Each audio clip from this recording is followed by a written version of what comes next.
ओम शांति। आज 13 मार्च 2023 के साकार मधुर महावाक्य हैं। आज की मधुर मुरली में बाबा ने रूहानी यात्रा के विषय में समझाया।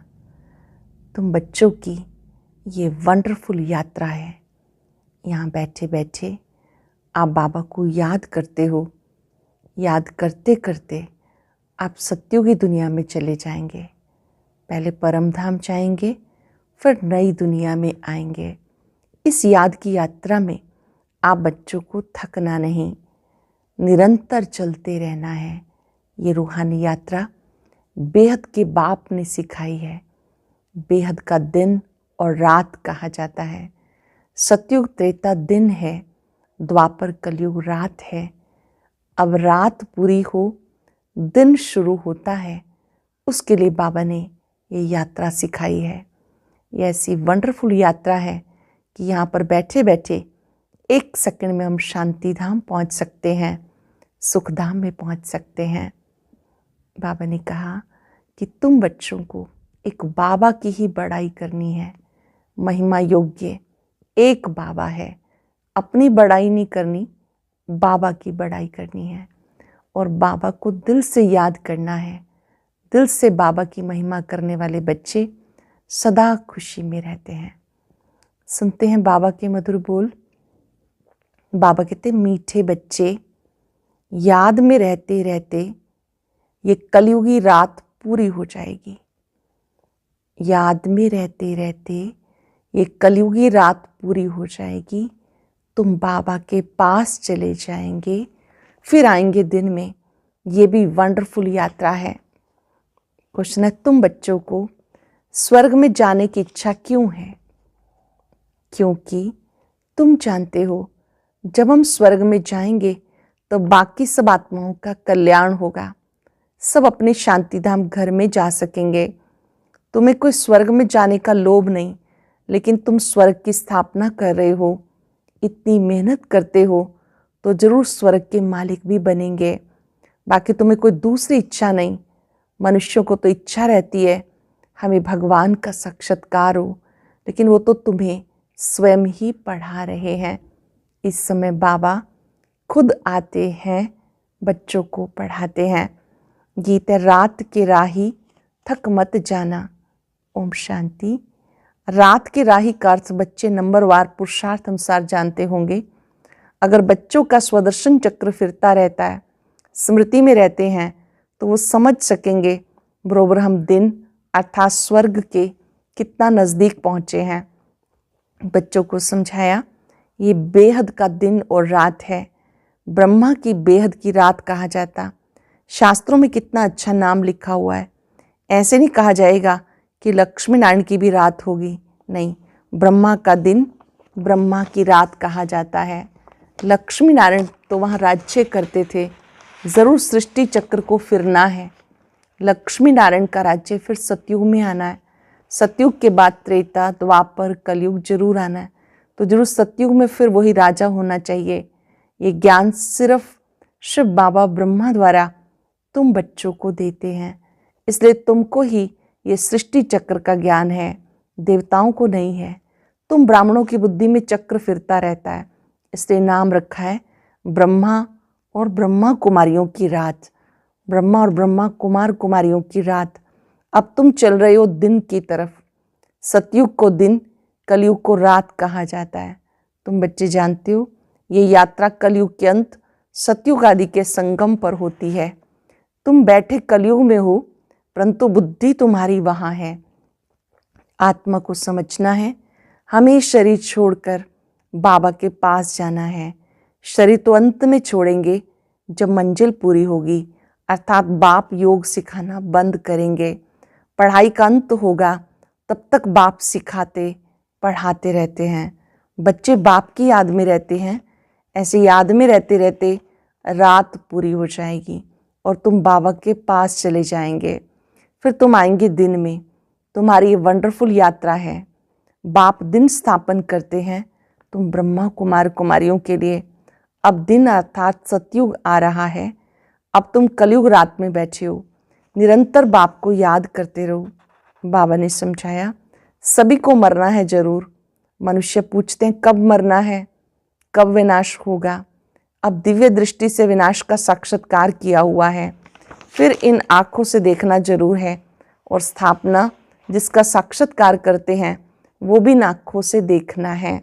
मुख्य जिस ब्रह्मा का दिन और रात गाया हुआ है उनको ही स्थापना और विनाश का साक्षात्कार हुआ।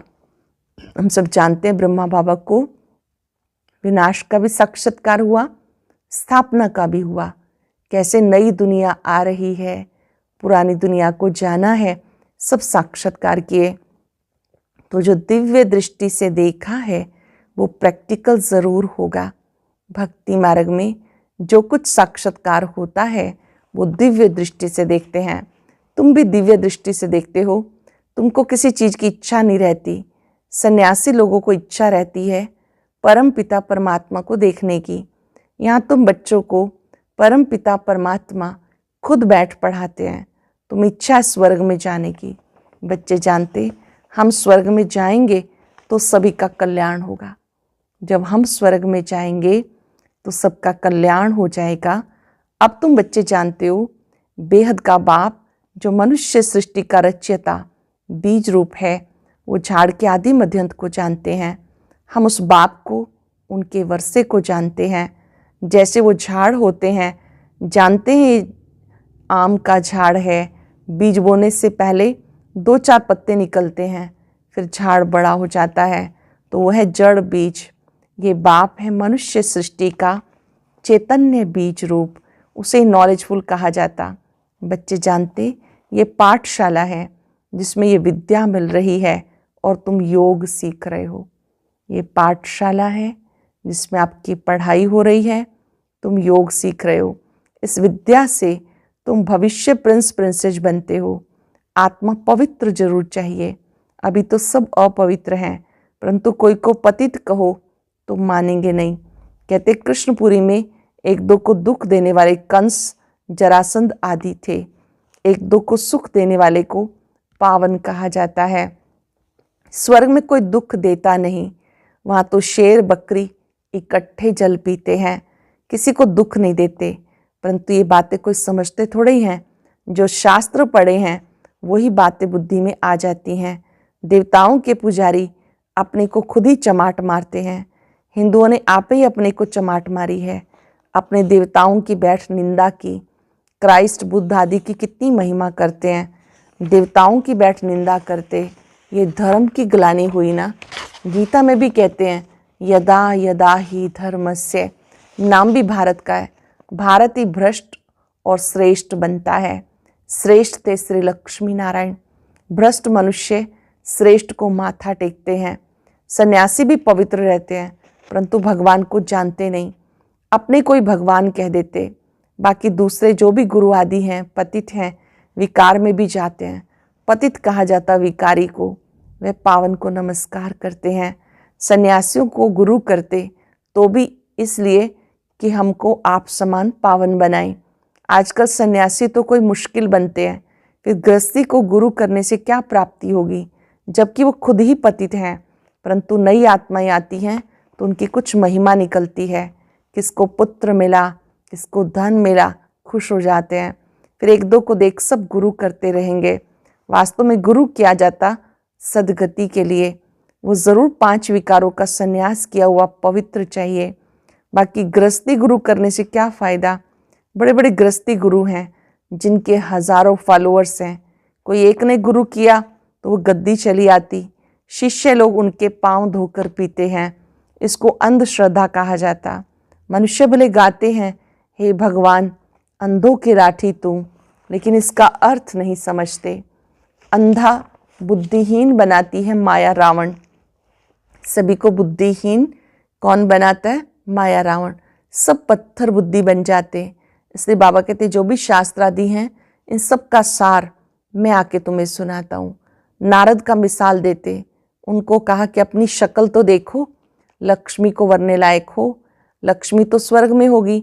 अब तुम जानते हो मैं पुरुषार्थ कर भविष्य लक्ष्मी को व नारायण को वरना है। तो ये भी यहाँ की बात है। शक्ल मनुष्य की है, सीरत बंदर की है। बाप कहते अपनी शक्ल देखो, मनुष्य तुमको कहेंगे तुम स्वर्ग का मालिक बनने का भी लोभ रखते हो ना। उन्हें समझाना है, अरे हम तो सारी सृष्टि को स्वर्ग बनाते हैं, इतनी मेहनत करते हैं, ज़रूर मालिक भी हमको बनना पड़ेगा, कोई तो राज्य करेंगे ना। बाबा ने समझाया, नंबर 1 है काम महाशत्रु, जो मनुष्य को आदि मध्य अंत दुख देता है। ये आधा कल्प का कड़ा दुश्मन है। भले ड्रामा में सुख और दुख है, परंतु दुख में ले जाने वाला तो ये रावण ही है। रावण का अर्थ ये 5 विकार। आधा कल्प रावण राज्य चलता, ये बातें तुम बच्चे जानते हो, तुम्हारे में भी नंबरवार है। अब देखो, कहते हैं कैलाश पर्वत पर शंकर पार्वती रहते हैं, प्रेसिडेंट आदि भी अमरनाथ कैलाश पर्वत पे जाते, परंतु इतना भी समझते नहीं कि वहाँ शंकर पार्वती कहाँ से आए। क्या पार्वती दुर्गति में थी जो उनको बैठ कथा सुनाई? सूक्ष्म वतन में दुर्गति का प्रश्न ही नहीं। कितना दूर दूर जाकर मनुष्य ढूंढते हैं, वह है भक्ति मार्ग। दुख तो मनुष्य को पाना ही है, प्राप्ति है अल्पकाल की।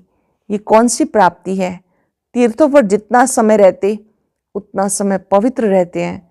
कोई तो शराब पीकर रह नहीं सकते, कोई तो शराब के बिना रह नहीं सकते, तो छिपाकर भी शराब की बोतल ले जाते हैं।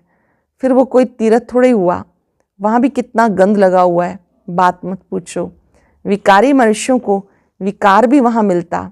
मनुष्यों को ज्ञान नहीं, समझते हैं भक्ति अच्छी है, उनसे भगवान मिलेगा।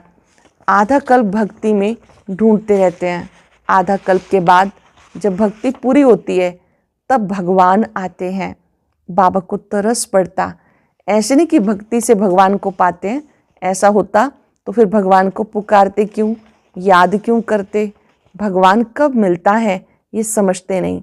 भक्ति से श्री कृष्ण का साक्षात्कार हुआ तो बस समझते उनको भगवान मिल गया, बैकुंठवासी हुआ। श्री कृष्ण का साक्षात्कार हुआ, बस चला गया श्री कृष्णपुरी में, परंतु जाता कोई नहीं। तो भक्ति मार्ग में अंधश्रद्धा बहुत है। तुम बच्चे अब समझ गए हो, बाप साधारण तन में आते हैं तभी तो गाली खाते हैं, नहीं तो भला किस तन में आए? श्री कृष्ण के तन में तो गाली खा ना सके, परंतु श्री कृष्ण पति दुनिया में पावन बनाने आए, ये हो नहीं सकता।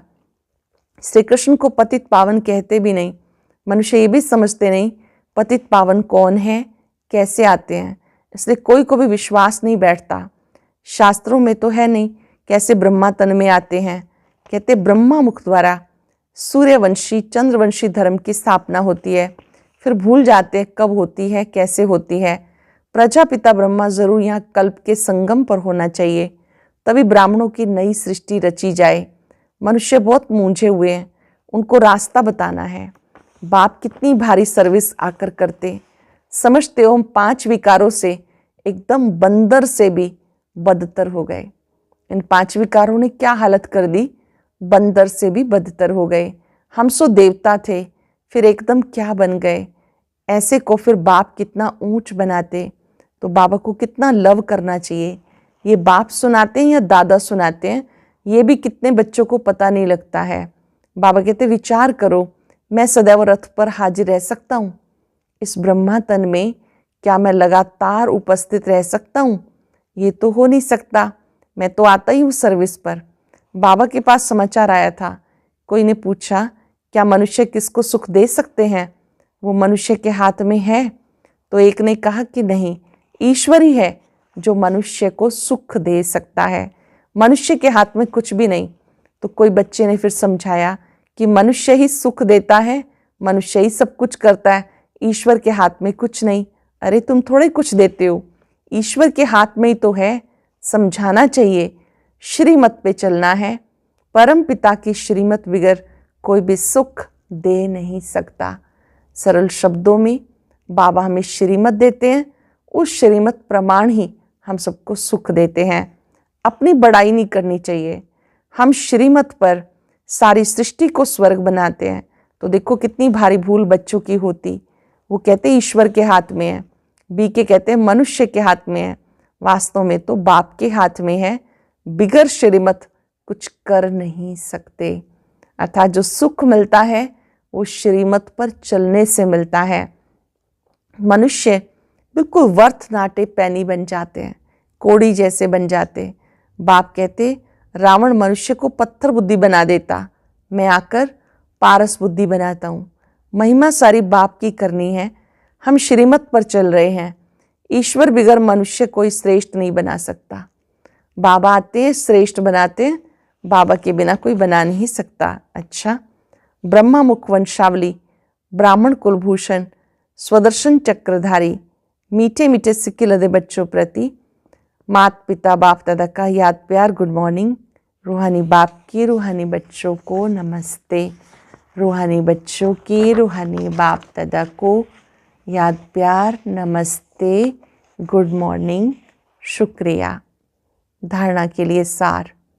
बाप जो इतनी सर्विस करते हैं, हमें इतना ऊंच बनाते हैं, ऐसे बाबा से दिल का सच्चा सच्चा लव रखना है।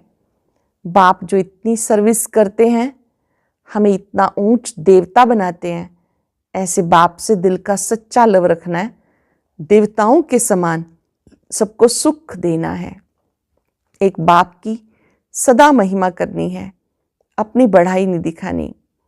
वरदान है सेवा का पार्ट बजाते, सेवा का पार्ट बजाते पार्ट से न्यारे, बाप के प्यारे रहने वाले सहज योगी भव।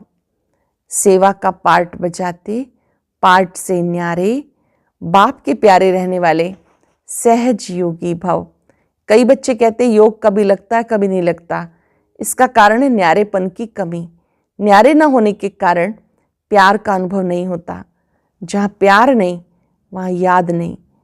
जितना ज़्यादा प्यार उतनी सहज याद। इसलिए संबंध के आधार पर पार्ट नहीं बजाओ, सेवा के संबंध से पार्ट बजाओ तो न्यारे रहेंगे। कमल पुष्प समान पुरानी दुनिया के वातावरण से न्यारे, बाप के प्यारे बनो तो सहज योगी बन जाएंगे। सहज योगी बनने का तरीका, कर्म करते देह से न्यारे हो जाओ। जितना न्यारे उतना बाबा के प्यारे और सहज योगी बन जाएंगे। जितना प्यार उतनी सहज याद। इसलिए संबंध के आधार पर पार्ट नहीं बजाओ, सेवा के संबंध से पार्ट बजाओ तो न्यारे रहेंगे। कमल पुष्प समान पुरानी दुनिया के वातावरण से न्यारे, बाप के प्यारे बनो तो सहज योगी बन जाएंगे।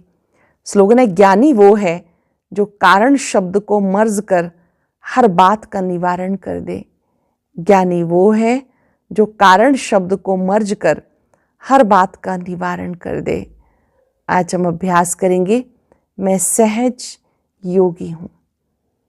चलते फिरते कमल पुष्प सामने रहे, सेवा करते सेवा का पार्ट बजाते, मैं पुष्प समान न्यारी प्यारी आत्मा हूं। जो आत्मा देह से न्यारी रहती है वही बाबा का प्यार अनुभव करती है। अपने आत्मिक स्वरूप में टिक कर बाबा से शक्तियां ले। शक्ति स्रोत बाबा की अनंत किरणें मुझ में आ रही हैं। मैं देह से न्यारी परमात्म प्यारी आत्मा हूं, सहज योगी हूं। शुक्रिया बाबा, शुक्रिया। और अब सुनते हैं आज का अव्यक्त ज्ञान मोती।